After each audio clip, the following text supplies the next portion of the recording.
Баршаңызға сәлем. Көпшіліктің сұрауы бойынша қазақтың ұлттық тағамы қызыл ірімшіктің қазақ тіліндегі рецебін ұсынамын. Құрамы небары 3 қолжетімді тағамнан тұратын тәтті десерт өте оңай дайындалады. Бізге керегі қолдың сиыр сүті. Егер ол болмаса, сақталу мерзімі 5 күннен аспайтын майлығы 3,2% пастерленген дүкен сүті де жарай береді. Бүгін мен 9 литр сүттен жасаймын, бірақ ол міндетті емес. Сіздер қалауыңызша одан аз немесе көп мөлшерде сүтке дайындауларыңызға болады. Шұңғыл ыдысқа сүтті құйып, плитаға қойып ысытамыз.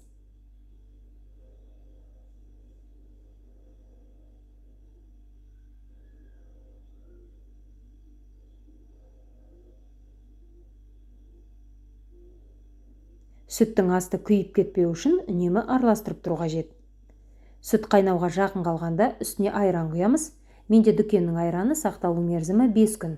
Айранның сапасы әркімде әртүрлі болғандықтан оның дәл пропорцияларын айту қиын, сондықтан айранды аз-аздан сүт ірігенше құямыз. Мен 9 литр сүтке шамамен 2 литр айран құйдым. Ақырын араластырып отырамыз.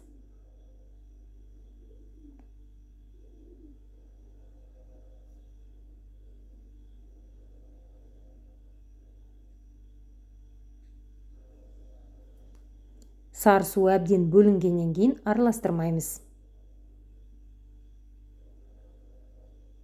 Видеода көрсетілгендей қалақ пен ірімшікті бір-біріне біріктіреміз де 3-4 сағат қайнатамыз.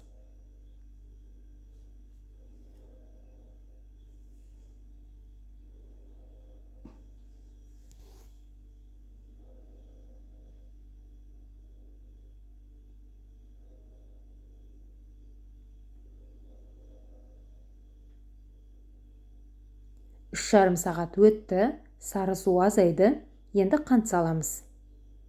Мен ірімшіктің тәтті болғанын ұнатамын, сондықтан 9 литр сүтке 400 грамм қант салдым.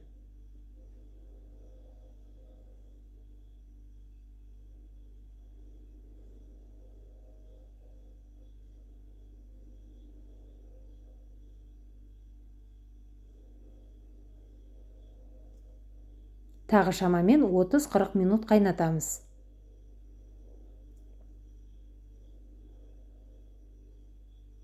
Қызыл ірімшік дайын болды. Енді оны осы күйінде суытып жеуге болады, немесе үстіне ауыр зат қойып бастырып престеуге болады. Дәмді әрі адам ағзасына пайдалы қазақтың ұлттық десерті кез келген адам дайындай алады. Сіздерге бірден мен сияқты 9 литр сүтке дайындауға кеңес беремін. Себебі ол өте тез желінеді. Астарыңыз дәмді болсын. Егер рецепт ұнаса, лайк басып, комментарий қалдырып, каналыма жазуды ұмытпаңыздар. Алдағы шығатын жаңа рецептерді өткізіп алмас үшін қоңырауды да басып қойыңыз.